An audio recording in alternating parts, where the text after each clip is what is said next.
ਵਾਹਿਗੁਰੂ ਵਾਹਿਗੁਰੂ ਵਾਹਿਗੁਰੂ ਵਾਹਿਗੁਰੂ ਵਾਹਿਗੁਰੂ ਵਾਹਿਗੁਰੂ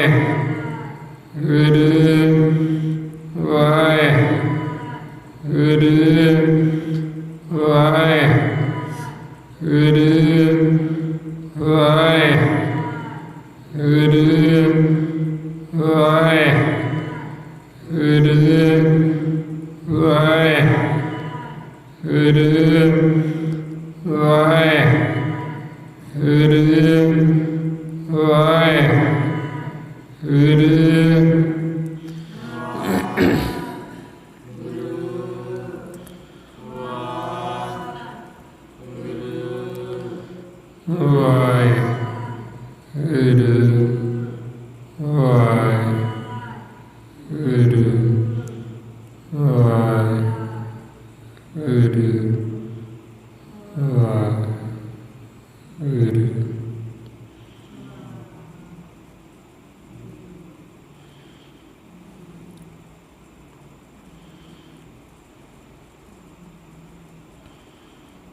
ਗੁਰੂ ਜੀ ਦੀ ਸਾਜੀ ਨਵਾਜੀ ਗੁਰੂ ਰੂਪ ਗੁਰੂ ਪਿਆਰੀ ਸਾਧ ਸੰਗਤ ਜੀ, ਵਾਹਿਗੁਰੂ ਜੀ ਕਾ ਖਾਲਸਾ ਵਾਹਿਗੁਰੂ ਜੀ ਕੀ ਫਤਿਹ। ਗੁਰਮੁਖ ਪਿਆਰਿਓ, ਜੋ ਆਪਾਂ ਨੂੰ ਸਤਿਗੁਰੂ ਗੁਰਬਾਣੀ ਗੁਰੂ ਰਾਹੀਂ ਉਪਦੇਸ਼ ਬਖਸ਼ਿਸ਼ ਕਰ ਰਹੇ, ਸਾਡੇ ਮਨ ਨੂੰ ਸਮਝਾਉਂਦੇ ਬਈ ਤੂੰ ਆਪਣੇ ਘਰ ਦੇ ਵਿੱਚ ਬੈਠ, ਘਰ ਦੇ ਵਿੱਚ ਰਹਿ। ਜੇ ਸਾਡਾ ਮਨ ਆਪਣੇ ਘਰ ਦੇ ਵਿੱਚ ਰਹੇਗਾ ਤੇ ਇਹਨੂੰ ਰਾਜਾ ਬਣਾਏ, ਇਹਦੇ ਰਾਜ ਕਰੇਗਾ। ਪਰ ਇਹ ਘਰ ਦੇ ਵਿੱਚ ਉਦੋਂ ਬੈਠਦਾ ਹੈ ਜਦੋਂ ਇਹਨੂੰ ਸੋਝੀ ਹੁੰਦੀ, ਗਿਆਨ ਹੁੰਦਾ। ਜਦੋਂ ਮਨ ਜਾਗਦਾ ਹੈ ਫਿਰ ਇਹ ਘਰ ਦੇ ਵਿੱਚ ਬਹਿੰਦਾ ਹੈ। ਜਦ ਤੱਕ ਹੁਣ ਇਹ ਗੁਰੂ ਦੀ ਮੱਤ ਨਹੀਂ ਲੈਂਦਾ, ਸਾਧ ਸੰਗਤ ਨਹੀਂ ਕਰਦਾ, ਇਹ ਨਹੀਂ ਜਾਗਦਾ, ਉਹਨਾਂ ਸਮੇਂ ਘਰੇ ਨਹੀਂ ਬਹਿੰਦਾ। ਇਸ ਲਈ ਮਨ ਨੂੰ ਸਮਝਾਉਂਦੇ, ਘਰ ਰਹੋ ਰੇ ਮਨ ਮੁਗਧ ਆਨੇ, ਰਾਮ ਜਪੋ ਅੰਤਰਗਤ ਧਿਆਨੇ। ਮਨ ਨੂੰ ਸਮਝਾਉਂਦੇ ਵੀ ਮੂਰਖ ਮੁਗਧ ਆਣੇ, ਵੀ ਤੂੰ ਘਰ ਦੇ ਵਿੱਚ ਰਹਿ, ਘਰ ਦੇ ਵਿੱਚ ਬੈਠ, ਅੰਤਰਗਤ ਹੋ ਤੇ ਮਾਲਕ ਦੀ ਬੰਦਗੀ ਕਰ, ਭਗਤੀ ਕਰ। ਪਰ ਹੁਣ ਇਹ ਬਾਹਰ ਮੁਖੀ ਹੈ, ਘਰ ਦੇ ਵਿੱਚ ਹੀ ਬਹਿੰਦਾ ਨਹੀਂ, ਘਰ 'ਚ ਜਾਂਦਾ ਨਹੀਂ। ਜਦੋਂ ਫਿਰ ਇਹ ਘਰ 'ਚ ਨਹੀਂ ਜਾਂਦਾ, ਉਦੋਂ ਇਹਨੂੰ ਮੁਗਧ ਕਹਿੰਦੇ, ਉਦੋਂ ਇਹਨੂੰ ਮੂਰਖ ਕਹਿੰਦੇ, ਉਦੋਂ ਇਹਨੂੰ ਅਜਾਣਾ ਕਹਿੰਦੇ ਵੀ ਅਜਾਣ, ਇਹਨੂੰ ਘਰ ਦੀ ਸੋਝੀ ਨਹੀਂ, ਘਰ ਦਾ ਪਤਾ ਨਹੀਂ। ਇਹਦੇ ਭੁੱਲੇ ਹੋਏ ਮਨ ਨੂੰ ਸਮਝਾਇਆ ਜਾਂਦਾ, ਇਹਨੂੰ ਸੋਝੀ ਦਿੱਤੀ ਜਾਂਦੀ। ਪਰ ਇਹ ਸੋਝੀ ਉਹਨਾਂ ਸਮਾਂ ਲੈਂਦਾ ਨਹੀਂ ਜਿੰਨਾ ਸਮਾਂ ਇਹਦੇ ਅੰਦਰ ਹਉਮੈ ਹੈ, ਹੰਕਾਰ ਹੈ। ਹੁਣ ਮਾਲਕ ਤਾਂ ਸਾਨੂੰ ਰੋਜ਼ ਘਰ ਦੇ ਵਿੱਚ ਬੁਲਾਉਂਦੇ ਵੀ ਤੁਸੀਂ ਘਰੇ ਆਓ, ਉਹ ਮਾਲਕ ਸਾਨੂੰ ਸਦਾ ਹੀ ਬੁਲਾਉਂਦਾ। ਕਿਉਂਕਿ ਉਹ ਸਦਾ ਹੀ ਸਾਨੂੰ ਆਵਾਜ਼ ਦਿੰਦੇ ਰਹਿੰਦੇ ਵੀ ਘਰੇ ਆ ਜਾਓ। ਪਰ ਮਨਮੁਖ ਮੂਰਖ ਹੋਇਆ ਹੋਇਆ, ਹੰਕਾਰੀ ਹੋਇਆ ਹੋਇਆ, ਅਗਿਆਨਤਾ ਦੇ ਵਿੱਚ ਘਰ ਦੇ ਦਰਵਾਜ਼ੇ ਦੇ ਅੱਗੋਂ ਦੀ ਤਾਂ ਟੱਪ ਜਾਂਦਾ, ਪਰ ਘਰ ਦੇ ਵਿੱਚ ਅੰਦਰ ਪ੍ਰਵੇਸ਼ ਨਹੀਂ ਹੁੰਦਾ, ਜਾਂਦਾ ਨਹੀਂ। ਤੇ ਸਤਿਗੁਰੂ ਕਹਿੰਦੇ ਵੀ ਹੁਣ ਇਹਨੂੰ ਰੋਜ਼ ਬੁਲਾਉਂਦੇ, ਨਿੱਤ ਬੁਲਾਉਂਦੇ ਆ ਵੀ ਘਰੇ ਆ ਜਾ, ਹੁਣ ਇਹ ਘਰੇ ਆਉਂਦਾ ਨਹੀਂ। ਤੇ ਜਦੋਂ ਇਹਦਾ ਦਿੱਤਾ ਹੋਇਆ ਸਮਾਂ ਖਤਮ ਹੋ ਗਿਆ, ਸਵਾਸ ਖਤਮ ਹੋ ਗਈ, ਫਿਰ ਇਹ ਬਾਅਦ ਦੇ ਵਿੱਚ ਆ ਕੇ ਵੀ ਮੈਨੂੰ ਦਰਗਾਹ 'ਚ ਥਾਂ ਦਿਓ, ਤੇ ਫਿਰ ਇਹਨੂੰ ਥਾਂ ਕਿਵੇਂ ਮਿਲੇਗੀ ਦਰਗਾਹ 'ਚ? ਵੀ ਹੁਣ ਇਹਨੂੰ ਬੁਲਾਉਂਦੇ, ਹੁਣ ਤਾਂ ਘਰੇ ਆਉਂਦਾ ਨਹੀਂ। ਮਾਰੇ ਫਰਮਾਉਂਦੇ ਮਨਮੁਖ ਹੰਕਾਰੀ, ਮੈਲ ਨਾ ਜਾਣੇ, ਖੈਨ ਆਗੇ ਖੈਨ ਪਿੱਛੇ, ਸਦਾ ਬੁਲਾਈਏ ਮੈਲ ਨਾ ਆਵੇ, ਕਿਉਂ ਕਰ ਦਰਗੇ ਸੀਜੇ।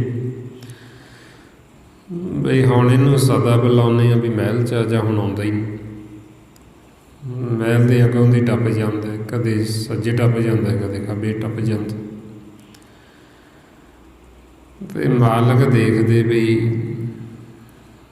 ਇਹ ਗਿਆ ਸੀ ਪਰਦੇਸ ਦੇ ਵਿੱਚ ਕਿਰਤ ਕਰਨ ਵਾਸਤੇ, ਕਮਾਈ ਕਰਨ ਵਾਸਤੇ, ਪਰ ਉੱਥੇ ਜਾ ਕੇ ਭਰਨ ਦੇ ਵਿੱਚ ਪੈ ਗਏ ਤੇ ਦੁਖੀ ਹੋ ਰਹੇ। ਹੁਣ ਜਦੋਂ ਮਰਨ ਦੁਖੀ ਹੁੰਦਾ, ਜਿਵੇਂ ਬੱਚਾ ਦੁਖੀ ਹੋਵੇ ਤੇ ਮਾਂ ਪਿਓ ਵੀ ਉਹਨੂੰ ਦੇਖ ਕੇ ਦੁੱਖ ਲੱਗਦਾ ਵੀ ਕਾਹਤੋਂ ਦੁਖੀ ਹੋ ਰਹੀ ਹੈ। ਫਿਰ ਜਦੋਂ ਇਹ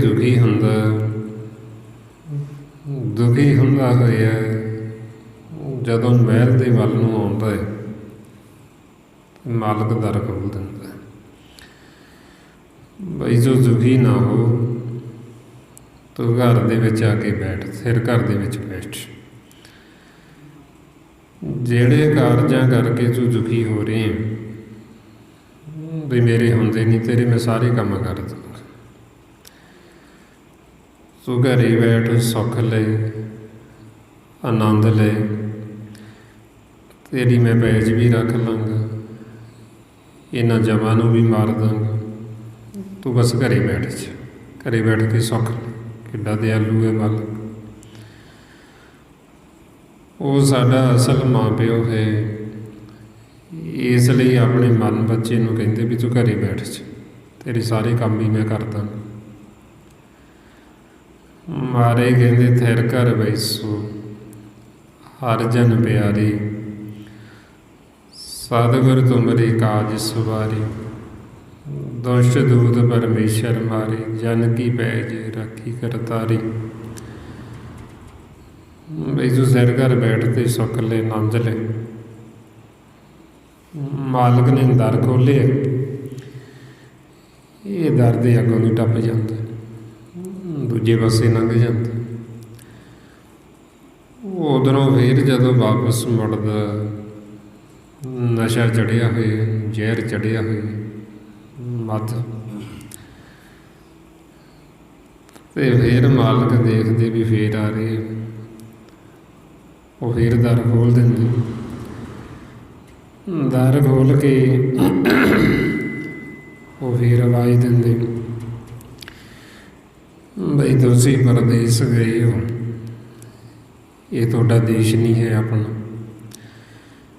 ਤੁਸੀਂ ਘਰ ਵਾਪਸ ਆਓ, ਘਰ ਦੇ ਵਿੱਚ ਆ ਕੇ ਸੁੱਖ ਲਵੋ, ਆਨੰਦ ਲਵੋ, ਕਾਹਤੋਂ ਪਰਦੇਸ ਦੇ ਵਿੱਚ ਦੁਖੀ ਹੁੰਦੇ ਫਿਰਦੇ।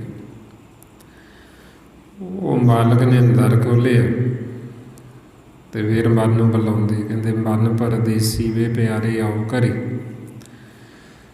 ਵੀ ਪਿਆਰੇ ਘਰੇ ਆ ਜਾ। ਇਹ ਫਿਰ ਨਹੀਂ ਸੁਣਦਾ, ਫਿਰ ਦੂਜੇ ਪਾਸੇ ਟੱਪ ਜਾਂਦਾ। ਜਦੋਂ ਇਸ ਤਰ੍ਹਾਂ ਫਿਰ ਮਨ ਕਦੇ ਸੱਜੇ ਕਦੇ ਖੱਬੇ ਟੱਪਦਾ, ਉਦੋਂ ਫਿਰ ਇਹਨੂੰ ਕਹਿੰਦੇ ਵੀ ਹੰਕਾਰੀ ਹੈ, ਵੀ ਮਨਮੁਖ ਹੋ ਗਏ ਤੇ ਹੰਕਾਰੀ ਵੀ ਹੋ ਗਏ ਵੀ ਇਹ ਗੱਲ ਹੀ ਨਹੀਂ ਸੁਣਦਾ। ਰੋਜ਼ ਇਹਨੂੰ ਬੁਲਾਉਂਦੇ ਆ ਵੀ ਘਰੇ ਅੱਜ, ਤੇ ਘਰੇ ਆਉਂਦਾ ਹੀ ਨਹੀਂ। ਫਿਰ ਇੱਧਰ ਹੰਕਾਰ ਦੇ ਵਿੱਚ ਜਦੋਂ ਹਉਮੈ ਵਿੱਚ ਚੱਲਦਾ ਹੈ,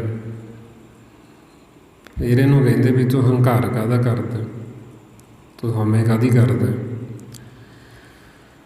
ਬਈ ਜਿਸ ਸਰੀਰ ਦੀ ਤੂੰ ਹਉਮੈ ਹੰਕਾਰ ਕਰਦਾ, ਬਈ ਇਹਦੇ ਅੰਦਰ ਦੇਖ, ਇਹਦੇ ਅੰਦਰ ਹੈ ਕੀ, ਜਿਹਦੀ ਤੂੰ ਹਉਮੈ ਕਰਦਾ, ਹੰਕਾਰ ਕਰਦਾ। ਹੁਣ ਆਪਦੇ ਆਪ ਸਾਨੂੰ ਪਤਾ ਨਹੀਂ ਲੱਗਦਾ ਵੀ ਇਹਦੇ ਅੰਦਰ ਹੈ ਕੀ। ਫਿਰ ਗੁਰਬਾਣੀ ਗੁਰੂ ਵਿੱਚ ਸਾਨੂੰ ਖੋਲ੍ਹ ਕੇ ਦੱਸਦੇ ਬਈ ਇਹਦੇ ਵਿੱਚ ਗੰਦਗੀ ਹੈ, ਹੱਡੀਆਂ, ਖੂਨ ਹੈ, ਤੇ ਉੱਤੇ ਇਹਦੇ ਚਮੜਾ ਲਪੇਟਿਆ। ਗੰਦਗੀ ਤੋਂ ਬਿਨਾਂ ਇਹਦੇ ਵਿੱਚ ਹੋਰ ਹੈ ਕੁਛ ਨਹੀਂ। ਮਹਾਰਾਜ ਕਹਿੰਦੇ ਵਿਸ਼ਟ ਅਸਤ ਰਕਤ ਪਰੀਟੇ ਚਾਮ ਤਿਸ ਉਪਰਲੇ ਰੱਖਿਓ ਗਮਾਨ। ਬਈ ਤੂੰ ਗਮਾਨ ਵੀ ਕਰਦਾ ਤੇ ਗੰਦਗੀ ਦਾ ਕਰਦਾ, ਵੀ ਤੇਰੇ ਅੰਦਰ ਤਾਂ ਗੰਦਗੀ ਤੇ ਕਾਹਦੀ ਹਉਮੈ, ਕਾਹਦਾ ਹੰਕਾਰ ਕਰਦਾ। ਫਿਰ ਮਨਮੁਖ ਜੀਵ ਕੀ ਕਰਦਾ ਹੈ, ਇਸ ਸਰੀਰ ਨੂੰ ਸਜਾ ਕੇ ਇਹਦੇ ਤੇ ਕੱਪੜੇ ਪਾ ਕੇ ਤੇ ਹਉਮੈ ਹੰਕਾਰ ਦੇ ਵਿੱਚ ਹੀ ਸੰਸਾਰ ਦੇ ਵਿੱਚ ਚੱਲਦਾ। ਜਦੋਂ ਇਹਦੀ ਇਹ ਹਾਲਤ ਦੇਖਦੇ ਸਤਿਗੁਰੂ, ਫਿਰ ਕਹਿੰਦੇ ਵੀ ਜੇ ਹੁਣ ਇਹ ਗੁਰੂ ਦੀ ਸ਼ਰਨ ਦੇ ਵਿੱਚ ਨਾ ਆਇਆ, ਇਹਨੇ ਆਪਣੇ ਘਰ ਦਾ ਭੇਤ ਨਾ ਲਿਆ, ਘਰ ਦੇ ਵਿੱਚ ਨਾ ਬੈਠਾ, ਬਈ ਹੁਣ ਤਾਂ ਬੜਾ ਚਤਰ ਬੁੱਧੀ ਵਾਲਾ ਬਣਿਆ ਫਿਰਦਾ, ਹੁਣ ਤਾਂ ਬੜਾ ਆਪਦੇ ਆਪ ਨੂੰ ਸਿਆਣਾ ਸਮਝਦਾ, ਪਰ ਅੱਗੇ ਜਾ ਕੇ ਜੂਨਾਂ ਦੇ ਵਿੱਚ ਬੜਾ ਦੁੱਖ ਪਾਏਗਾ, ਬੜਾ ਦੁੱਖ ਭੋਗੇਗਾ। ਸਤਿਗੁਰੂ ਕਹਿੰਦੇ ਕਾਪੜ ਪੈਰ ਕਰੇ ਚਤਰਾਈ, ਮਾਇਆ ਮੋਹ ਅਤ ਭਰਮ ਭੁਲਾਈ, ਬੈਨ ਗੁਰ ਸੇਵੇ ਬਹੁਤ ਦੁੱਖ ਪਾਈ। ਬਈ ਹੁਣ ਤਾਂ ਇਹ ਕੱਪੜੇ ਪਾ ਕੇ ਹੰਕਾਰ ਦੇ ਵਿੱਚ ਫਿਰਦਾ, ਹਉਮੈ ਵਿੱਚ ਫਿਰਦਾ। ਬਈ ਜੇ ਹੁਣ ਇਹਨੇ ਸਿਮਰਨ ਨਾ ਕੀਤਾ, ਗੁਰੂ ਦੀ ਸ਼ਰਨ 'ਚ ਨਾ ਆਇਆ, ਤੇ ਬੜਾ ਦੁੱਖ ਪਾਏਗਾ, ਅੱਗੇ ਜੂਨਾਂ 'ਚ ਜਾ ਕੇ ਬੜਾ ਖਵਾਰ ਹੋਏਗਾ। ਫਿਰ ਇਹਨੂੰ ਮਨਮੁਖ ਨੂੰ ਸ਼ਬਦ ਦੀ ਠੋਕਰ ਮਾਰਦੇ ਵੀ ਤੂੰ ਹੰਕਾਰ ਕਰਦਾ ਤੇ ਕਰਦਾ ਕਾਹਦਾ। ਵੀ ਜਿਹੜੇ ਸਰੀਰ ਨੂੰ ਤੂੰ ਬਾਹਰੀ ਸਜਾਉਣ ਲੱਗੇ, ਇਹ ਮੇਰਾ ਨਾਸ ਹੋ ਜਾਣਾ, ਇਹਨੇ ਸਦਾ ਨਹੀਂ ਰਹਿਣਾ, ਤੇ ਅੰਦਰ ਤੇਰੇ ਗੰਦਗੀ ਹੈ, ਤੇਰੇ ਅੰਦਰੋਂ ਬਦਬੂ ਆ ਰਹੀ ਹੈ, ਫਿਰ ਤੂੰ ਕਾਹਦੀ ਹਉਮੈ, ਕਾਹਦਾ ਹੰਕਾਰ ਕਰਦਾ ਫਿਰਦਾ। ਮਾਰੇ ਫਿਰ ਇਹਨੂੰ ਸ਼ਬਦ ਦੀ ਠੋਕਰ ਮਾਰਦੇ, ਮਨ ਕਾਹੇ ਹੰਕਾਰ ਫਰ ਦਰਗੰਧ ਪਵਿੱਤਰ ਪਾਵਨ ਭੀਤਰ, ਜੋ ਦਿਸੇ ਸੋ ਸ਼ਾਰਾ। ਬਈ ਤੂੰ ਕਾਹਦੀ ਹਉਮੈ, ਕਾਹਦਾ ਹੰਕਾਰ ਕਰਦਾ ਇਹ ਸਰੀਰ ਦਾ। ਫਿਰ ਇਹਨੂੰ ਜਦੋਂ ਵਾਰ-ਵਾਰ ਸ਼ਬਦ ਦੀ ਠੋਕਰ ਮਾਰਦੇ, ਫਿਰ ਇਹ ਥੋੜ੍ਹਾ ਜਿਹਾ ਸਹਿਜ ਵਿੱਚ ਜਾ ਕੇ ਵਿਚਾਰਦਾ, ਬਈ ਸਤਿਗੁਰੂ ਜੋ ਕਹਿੰਦੇ ਤਾਂ ਠੀਕ ਹੀ ਨੇ, ਕਿਉਂਕਿ ਅਸੀਂ ਮਨਾ ਵੀ ਨਹੀਂ ਕਰ ਸਕਦੇ ਵੀ ਸਤਿਗੁਰੂ ਜੋ ਕਹਿ ਰਹੇ ਵੀ ਉਹ ਠੀਕ ਨਹੀਂ ਕਹਿ ਰਹੇ। ਸਾਨੂੰ ਇਹ ਵੀ ਮੰਨਣਾ ਪੈਂਦਾ ਵੀ ਜੋ ਕਹਿੰਦੇ ਨੇ ਬਿਲਕੁਲ ਠੀਕ ਕਹਿੰਦੇ ਨੇ। ਫਿਰ ਜਦੋਂ ਸਾਡਾ ਮਨ ਥੋੜ੍ਹਾ ਜਿਹਾ ਸਹਿਜ ਵਿੱਚ ਆ ਕੇ ਵਿਚਾਰਦਾ ਵੀ ਨਾ ਤਾਂ ਮੈਨੂੰ ਮੇਰੇ ਘਰ ਦਾ ਪਤਾ,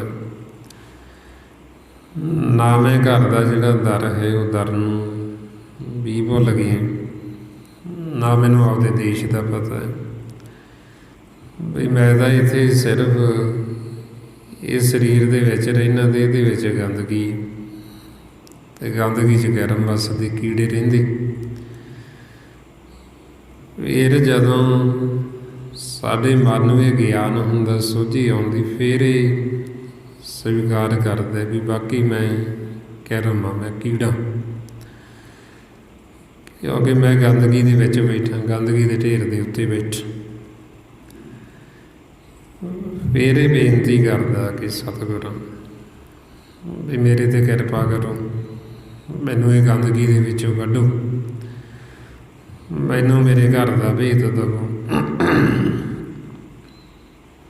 ਫਿਰ ਇਸ ਅਵਸਥਾ 'ਚ ਜਦੋਂ ਇਹ ਆਉਂਦਾ ਹੈ, ਫਿਰ ਆ ਕੇ ਟਹਿੰਦਾ, ਅਤੇ ਫਿਰ ਮਹਾਰਾਜ ਕਹਿੰਦੇ ਵੀ ਕੀ ਕਹਿੰਦਾ, ਹਮ ਕੀਰੇ ਕਰਮ ਸਤਿਗੁਰ ਸ਼ਰਨਾਈ ਕਰ ਦਇਆ ਨਾਮ ਪ੍ਰਗਾਸ। ਬਈ ਮੈਂ ਹੁਣ ਤੁਹਾਡੀ ਸ਼ਰਨ 'ਚ ਆਇਆ, ਮੇਰੇ 'ਤੇ ਦਇਆ ਕਰੋ, ਮੈਨੂੰ ਇਹ ਗੰਦਗੀ 'ਚੋਂ ਕੱਢੋ। ਫਿਰ ਜਦੋਂ ਇਸ ਅਵਸਥਾ 'ਚ ਢਹਿੰਦਾ ਅਤੇ ਫਿਰ ਇਹਨੂੰ ਸਮਝਾਇਆ ਜਾਂਦਾ, ਅਤੇ ਫਿਰ ਇਹ ਸੁਣਨ ਦੀ ਅਵਸਥਾ 'ਚ ਆਉਂਦਾ। ਫਿਰ ਇਹ ਸੁਣਦਾ, ਨਹੀਂ ਸੁਣਦਾ, ਜਾ ਕੇ ਢਹਿੰਦਾ ਨਹੀਂ। ਉਹਨਾਂ ਸਮੇਂ ਦੇ ਅੰਦਰ ਹੰਕਾਰ ਹੈ, ਅਤੇ ਹੰਕਾਰੀ ਨੂੰ ਜਿੰਨਾ ਮਰਜ਼ੀ ਸਮਝਾਈ ਚੱਲੋ, ਉਹ ਕਿੱਥੋਂ ਸਮਝਦਾ। ਜਿਹਦੇ ਅੰਦਰ ਹਉਮੈ ਹੈ ਉਹ ਨਹੀਂ ਸੁਣਦਾ, ਹੰਕਾਰੀ ਨਹੀਂ ਸੁਣਦਾ। ਉਹ ਸਮਝਦਾ ਵੀ ਮੇਰੇ ਨਾਲੋਂ ਕਿਹੜਾ ਵੱਧ ਸਿਆਣਾ, ਮੈਨੂੰ ਸਾਰਾ ਕੁਛ ਪਤਾ ਹੀ ਹੈ। ਅਤੇ ਇਹੋ ਹਉਮੈ ਹੰਕਾਰ ਕਰਕੇ ਹੀ ਅਸੀਂ ਘਰੇ ਨਹੀਂ ਜਾਂਦੇ ਵਾਪਸ, ਸਾਨੂੰ ਘਰ ਦਾ ਭੇਤ ਨਹੀਂ ਆਉਂਦਾ। ਅਤੇ ਜਿਹੜਾ ਹੰਕਾਰ ਹੈ ਉਹ ਪਰਮਾਤਮਾ ਨੂੰ ਭਾਉਂਦਾ ਨਹੀਂ।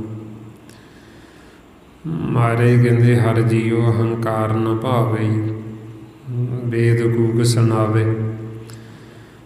ਵੀ ਸਾਨੂੰ ਇਹ ਵੇਦਾਂ ਸ਼ਾਸਤਰਾਂ ਦੇ ਵਿੱਚ, ਗੁਰਬਾਣੀ ਗੁਰੂ ਵਿੱਚ ਵਾਰ-ਵਾਰ ਸਮਝਾਇਆ ਗਿਆ ਵੀ ਹੰਕਾਰ ਹੈ ਜਿਹੜਾ ਉਹ ਮਾਲਕ ਨੂੰ ਭਾਉਂਦਾ ਨਹੀਂ। ਵੀ ਜੇ ਅਸੀਂ ਘਰ ਜਾਣਾ, ਜੇ ਅਸੀਂ ਸੁਖੀ ਹੋਣਾ, ਅਤੇ ਮਨ ਕਰਕੇ ਨਿਮਾਣੇ ਹੋਵੋ, ਨੀਵੇਂ ਹੋਵੋ। ਆਈਆਂ ਮਹਾਰਾਜ ਸਾਨੂੰ ਕਹਿੰਦੇ ਸੁਖੀ ਵਸੇ ਮਸਕੀਨੀਆਂ, ਆਪ ਨਿਵਾਰ ਤਲੇ, ਵੱਡੇ ਵੱਡੇ ਅਹੰਕਾਰੀਆਂ ਨਾਨਕ ਗਰਭ ਗਲੇ। ਵੀ ਇਹ ਤਾਂ ਜਿਹੜਾ ਗੁਰੂ ਨਾਨਕ ਦਾ ਘਰ ਹੈ ਇਹ ਨੀਵਿਆਂ ਦਾ, ਇੱਥੇ ਤਾਂ ਅਸੀਂ ਮਸਕੀਨ ਹਾਂ, ਨੀਵੇਂ ਹੋਣਾ। ਅਤੇ ਮਨ ਜਿਹੜਾ ਮੈਲਾ ਉਹ ਨੀਵਾਂ ਨਹੀਂ ਹੁੰਦਾ, ਮੈਲਾ ਮਨ ਝੁਕਦਾ ਨਹੀਂ। ਸਰੀਰ ਤਾਂ ਝੁਕ ਜਾਂਦਾ ਪਰ ਮਨ ਹੰਕਾਰੀ ਉਵੇਂ ਖੜਾ ਰਹਿੰਦਾ, ਉਹ ਨੀਵਾਂ ਹੁੰਦਾ ਹੀ ਨਹੀਂ, ਝੁਕਦਾ ਹੀ ਨਹੀਂ। ਉਹ ਅੰਦਰ ਹੰਕਾਰ ਦੇ ਨਾਲ ਉਵੇਂ ਹੀ ਖੜਾ ਹੈ। ਸੋ ਸਾਰੀ ਜਿਹੜੀ ਕਹਾਣੀ ਫਿਰ ਇਹ ਮਨ ਦੀ ਹੈ ਵੀ ਸਾਡਾ ਮਨ ਕਿਵੇਂ ਨੀਵਾਂ ਹੋਵੇ, ਕਿਵੇਂ ਨਿਮਾਣਾ ਹੋਵੇ, ਕਿਵੇਂ ਢਵੇ। ਨਹੀਂ ਤਾਂ ਮਹਾਰਾਜ ਕਹਿੰਦੇ ਜਿਹੜਾ ਅਪਰਾਧੀ ਹੈ ਉਹ ਸਕਦੇ ਦੂਣਾ ਨਿਭਦਾ, ਅਪਰਾਧੀ ਦੂਣਾ ਨਿਵੇਂ। ਪਰ ਇਕੱਲਾ ਸਰੀਰ ਦਾ ਨਿਮਣਾ ਨਹੀਂ, ਇੱਥੇ ਮਨ ਦਾ ਨਿਮਣਾ। ਮਹਾਰਾਜ ਕਹਿੰਦੇ ਸੀਸ ਨਿਭਾਇਆ ਕਿਆ ਥੀ, ਜਾਰੀ ਦੁੱਖ ਸੁਧੇ ਜਾਈ। ਵੀ ਇਕੱਲਾ ਇਹ ਸਰੀਰ ਤਾਂ ਨਿਭ ਗਿਆ, ਪਰ ਸਤਿਗੁਰੂ ਕਹਿੰਦੇ ਮਨ ਨਹੀਂ ਨਿਵੇਂ। ਅਤੇ ਸੀਸ ਜਿਹੜਾ ਇਹ ਸਰੀਰ ਤਾਂ ਨਿਵੇਂ ਆ, ਪਰ ਮਨ ਅੰਦਰ ਉਵੇਂ ਹਉਮੈ ਹੰਕਾਰ ਖੜਾ ਹੈ। ਇਸ ਵਾਸਤੇ ਫਿਰ ਸਾਨੂੰ ਫਿਰ ਸਮਝਾਉਂਦੇ ਵੀ ਇਹ ਦੋਵੇਂ ਹੀ ਸਾਡੇ ਝੂਠੇ। ਵੀ ਆਏ ਅਸੀਂ ਆ ਕੇ ਸੀਸ ਵੀ ਨਿਭਾ ਦਿੱਤਾ, ਮੱਥਾ ਵੀ ਟੇਕ ਦਿੱਤਾ, ਅਤੇ ਜੋ ਸਾਨੂੰ ਕਹਿੰਦੇ ਉਹਨਾਂ ਦਾ ਕਹਿਣਾ ਵੀ ਨਹੀਂ ਮੰਨੇ, ਆਖੇ ਵੀ ਨਹੀਂ ਲੱਗੇ। ਅਤੇ ਇਸ ਅਵਸਥਾ 'ਚ ਫਿਰ ਮਹਾਰਾਜ ਕਹਿੰਦੇ ਸਲਾਮ ਜਵਾਬ ਦੋਵੇਂ ਕਰੇ, ਮੋਢੋਂ ਕੁਥਾ ਜਾਏ। ਵੀ ਸਲਾਮ ਵੀ ਕਰ ਦਿੱਤੀ, ਨਮਸਕਾਰ ਵੀ ਕਰ ਦਿੱਤੀ, ਅਤੇ ਜੋ ਗੁਰੂ ਨੇ ਵਚਨ ਆ ਕੇ ਉਹ ਵਚਨਾਂ ਨੂੰ ਮੰਨਿਆ, ਜਵਾਬ ਵੀ ਦੇ ਦਿੱਤਾ ਵੀ ਜੋ ਤੁਸੀਂ ਕਹਿੰਦੇ ਉਹ ਨਹੀਂ ਅਸੀਂ ਮੰਨਣਾ। ਹੁਣ ਇਸ ਅਵਸਥਾ 'ਚ ਮਹਾਰਾਜ ਕਹਿੰਦੇ ਬਈ ਜਦੋਂ ਮਨ ਚੱਲਦਾ ਉਦੋਂ ਕਹਿੰਦੇ ਹੰਕਾਰੀ ਹੈ, ਹਉਮੈ ਇਹਦੇ ਅੰਦਰ। ਇਹ ਹਉਮੈ ਦਾ ਅਤੇ ਨਾਮ ਦਾ ਆਪਸ ਵਿੱਚ ਵਿਰੋਧ ਹੈ। ਇਹ ਦੋਵੇਂ ਇਕੱਠੇ ਇੱਕ ਥਾਂ 'ਤੇ ਟਿਕਦੇ ਨਹੀਂ, ਰਹਿੰਦੇ ਨਹੀਂ। ਮਾਰੇ ਕਹਿੰਦੇ ਹਉਮੈ ਨਾਮੇ ਨਾਲ ਵਿਰੋਧ ਹੈ, ਦੋਏ ਨਾ ਵਸੀ ਇੱਕ ਠਾਈ। ਵੀ ਇਹਨਾਂ ਦੋਵਾਂ ਨੇ ਇੱਕ ਥਾਂ ਵਸਣਾ ਹੀ, ਰਹਿਣਾ ਹੀ ਨਹੀਂ। ਜਿੱਥੇ ਹਉਮੈ ਉੱਥੇ ਨਾਮ ਨਹੀਂ ਰਹਿੰਦਾ, ਜਿੱਥੇ ਨਾਮ ਵਸ ਗਿਆ ਉੱਥੇ ਹਉਮੈ ਨਹੀਂ ਰਹਿੰਦੀ। ਉਹ ਹਉਮੈ ਥਾਂ ਛੱਡ ਜਾਂਦੇ, ਦੋਵਾਂ 'ਚੋਂ ਇੱਕ ਹੀ ਰਹੇਗਾ। ਹੁਣ ਜੇ ਸਾਡੇ ਅੰਦਰ ਨਾਮ ਨਹੀਂ ਵਸਿਆ ਅਤੇ ਹਉਮੈ ਵਸੀ ਹੁੰਦੀ, ਹਉਮੈ ਬੈਠੀ ਹੁੰਦੀ। ਉਹ ਹਉਮੈ ਕਰਕੇ ਅਸੀਂ ਵਾਰ-ਵਾਰ ਆਕਾਰਾਂ ਦੇ ਵਿੱਚ ਆਈ ਜਾਂਦੇ। ਹਉਮੈ ਇਹ ਬੰਧਨ, ਫਿਰ ਜੂਨੀ ਪਾਈ। ਵੀ ਹਉਮੈ ਕਰਕੇ ਹੀ ਵਾਰ-ਵਾਰ ਫਿਰ ਆਕਾਰਾਂ ਦੇ ਵਿੱਚ, ਫਿਰ ਜੂਨਾਂ ਦੇ ਵਿੱਚ। ਹੁਣ ਇਹ ਜਿਹੜੀ ਹਉਮੈ ਹੈ, ਇਹ ਸਾਡੀ ਓਨਾ ਸਮਾਂ ਖਤਮ ਨਹੀਂ ਹੁੰਦੀ ਜਿੰਨਾ ਸਮਾਂ ਅਸੀਂ ਨਾਮ ਦੇ ਨਾਲ ਜੁੜਦੇ ਨਹੀਂ। ਜਿੰਨਾ ਸਮਾਂ ਅਸੀਂ ਜੋ ਸਾਡੇ ਵਾਸਤੇ ਹੁਕਮ ਹੈ, ਅਸੀਂ ਉਹ ਹੁਕਮ ਨੂੰ ਨਹੀਂ ਮੰਨਦੇ, ਹੁਕਮ ਦੇ ਦਾਇਰੇ ਵਿੱਚ ਨਹੀਂ ਆਉਂਦੇ, ਉਹਨਾਂ ਸਮਾਂ ਸਾਡੇ ਅੰਦਰੋਂ ਇਹ ਹਉਮੈ ਇਹ ਖਤਮ ਨਹੀਂ ਹੁੰਦੀ, ਇਹਦਾ ਨਾਸ ਨਹੀਂ ਹੁੰਦਾ। ਤਾਂਹੀਓ ਸਾਨੂੰ ਗੁਰੂ ਨਾਨਕ ਦੇਵ ਜੀ ਰੋਜ਼ ਸਮਝਾਉਂਦੇ ਵੀ ਜਿਨ੍ਹਾਂ ਨੇ ਹੁਕਮ ਨੂੰ ਬੁੱਝ ਲਏ ਉਹਨਾਂ ਦੇ ਅੰਦਰ ਹਉਮੈ ਨਹੀਂ ਰਹਿੰਦੀ। ਨਾਨਕ ਹੁਕਮੇ ਜੀ ਬੂਝੇ ਤਾਂ ਹਉਮੈ ਕਹੀ ਨਾ ਕੋਈ। ਬਈ ਜਿਸਦਾ ਹੁਕਮ ਨੂੰ ਬੁੱਝ ਲਿਆ ਤੇ ਹਉਮੈ ਤੋਂ ਰਹਿਤ ਹੋ ਗਈ, ਅਤੇ ਜੇ ਨਹੀਂ ਬੁੱਝਿਆ ਤੇ ਹਉਮੈ ਵਿੱਚ। ਅਤੇ ਹਉਮੈ ਵਿੱਚ ਕੀਤਾ ਹੋਇਆ ਸਾਡਾ ਸਾਰਾ ਕੁਛ ਹੀ ਵਿਅਰਥ ਚਲਾ ਜਾਂਦਾ। ਤਾਂਹੀਓ ਮਹਾਰਾਜ ਸਾਨੂੰ ਸਮਝਾਉਂਦੇ ਬਈ ਜੀਵ ਤੀਰਥਾਂ 'ਤੇ ਵੀ ਜਾਂਦੇ, ਇਸ਼ਨਾਨ ਵੀ ਕਰਦੇ, ਪੁੰਨ ਦਾਨ ਵੀ ਕਰਦੇ। ਪਰ ਜੇ ਸਾਡੇ ਅੰਦਰ ਹਉਮੈ ਹੰਕਾਰ ਹੈ ਤੋ ਇਸ ਤਰ੍ਹਾਂ ਹੈ ਜਿਵੇਂ ਹਾਥੀ ਕੁੰਚਰ ਇਸ਼ਨਾਨ ਕਰਦਾ ਅਤੇ ਮੁੜ ਕੇ ਆਪਦੇ ਉੱਤੇ ਹੀ ਫੇਰ ਚਿੱਕੜ ਪਾ ਲੈਂਦਾ। ਮਹਾਰਾਜ ਕਹਿੰਦੇ ਤੀਰਥ ਵਰਤ ਵੀ ਇਹ ਜੇ ਜੀਵ ਕਰਦਾ, ਤੀਰਥ ਵਰਤ ਔਰ ਨੇਮ ਕੀ ਮਨ ਮੈਂ ਧਰੇ ਗੁਮਾਨ, ਨਾਨਕ ਨੇ ਫਲ ਜਾਤ ਹੈ ਜਿਉਂ ਕੁੰਚਰ ਇਸ਼ਨਾਨ।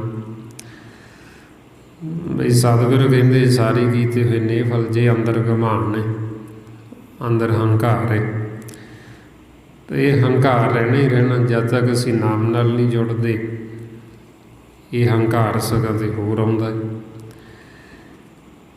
ਇੱਕ ਤਾਂ ਹੈ ਅਸੀਂ ਆਪਦੀ ਮੱਤ ਦੁਆਰਾ ਜੋ ਕਰਦੇ ਹਾਂ, ਪੁੰਨ ਦਾਨ ਕਰਦੇ ਹਾਂ, ਤੀਰਥਾਂ 'ਤੇ ਜਾਂਦੇ ਹਾਂ, ਜੇ ਅਸੀਂ ਗੁਰੂ ਦੀ ਮੱਤ ਨਹੀਂ ਲਈ ਤਾਂ ਉਹ ਸਾਡੇ ਅੰਦਰ ਹੋਰ ਘੁਮਾਣ ਆ ਜਾਂਦਾ। ਇਸ ਵਾਸਤੇ ਮਹਾਰਾਜ ਸਾਨੂੰ ਸਮਝਾਉਂਦੇ ਫਿਰ ਵੀ ਪੁੰਨ ਦਾਨ ਕਿਹੜਾ ਕਰਨਾ,